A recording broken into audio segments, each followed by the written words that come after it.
The Titanic was a famous British passenger liner that tragically sank on its maiden voyage on April 15, 1912.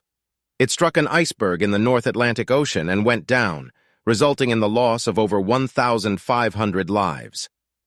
The process of finding the Titanic began years after the sinking, when the exact location of the wreckage remained unknown. 73 years after the Titanic sank in the North Atlantic Ocean because of an iceberg that killed more than 1,500 people, there have been many searches for the wreck, but all in vain because no one knows the location, its exact position.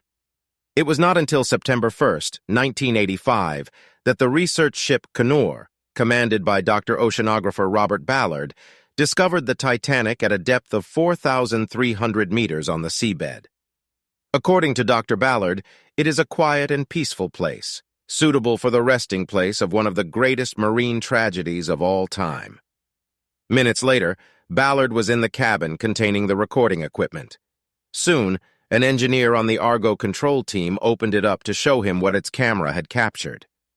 Although the light was quite low because of filming at a depth of 4,300 m, Ballard still recognized the rough, rusty metal patches, and especially an unmistakable object. It was the boiler of the Titanic. In an instant, cheers rang out. Someone opened a bottle of champagne, but Ballard's heart tightened.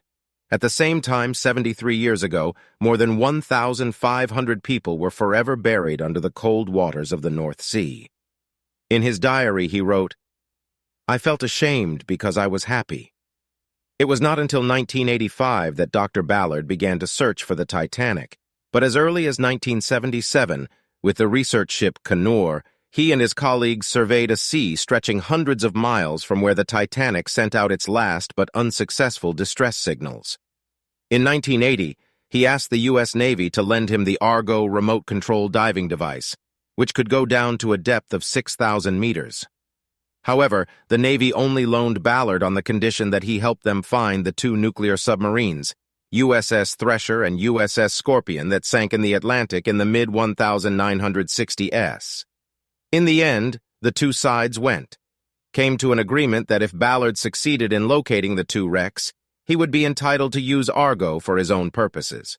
At this time, there was still a Cold War between the U.S. and the Soviet Union, so Ballard's mission was kept completely secret because in the wreck of the USS Scorpion submarine, there was still a nuclear bomb. In order to avoid prying eyes, the U.S. Navy reserved Ballard for the rank of major. In his diary, Ballard wrote, "I am an oceanographer after all, and finding this or that ship is just a job." In the summer of 1984, with the camera on board the Argo, Ballard took a picture of the place where the USS Thresher sank. In early 1985, he located the USS Scorpion. From this point on, the remote-controlled diving equipment Argo belongs to him, but the Navy only lent him 2 weeks for security reasons. While unprepared, I returned the Argo to the U.S. Navy, and they would deliver it to me any time I asked, Ballard wrote. To find the Titanic, Ballard had to locate suspicious places. In early June 1985, he contacted the French Institute of Marine Research and Exploitation, asking them to cooperate with him. In July, the French sent the ship Le Suroy, commanded by explorer Jean-Louis Michel, to conduct a technique known as mowing the grass.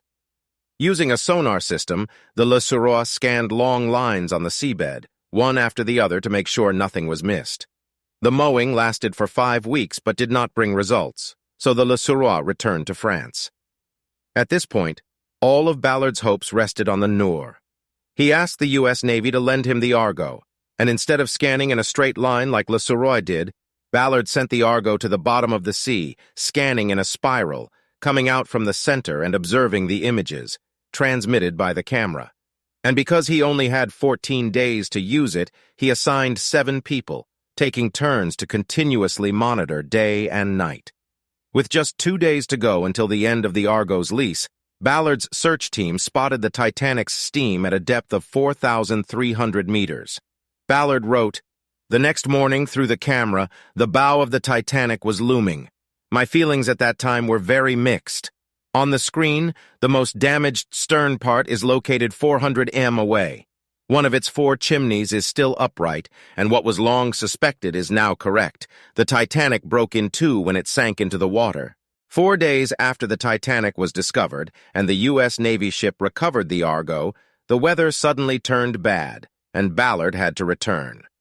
It was not until the summer of 1986 that he returned with a group of scientists, and this time, the survey was conducted more thoroughly and meticulously with 2 remote-controlled diving devices, Argo and Angus.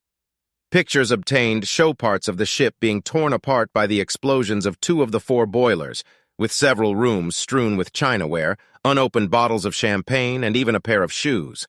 The leather is still on the shelf. However, Ballard never found a human body because after all these years, marine species had cleaned it up, including the bones. In June 1986, Ballard released images of the legendary Titanic. Immediately, it appeared in most of the major newspapers and television stations around the world. But from that moment on, he had to fight against the recovery of artifacts that, because of their history, many things become priceless. "Treat Titanic with respect," Ballard told a news conference. "It is now under 4,300 m of water. There is no sunlight in this grave. It lay there in absolute silence and peace, so let it stay like that forever."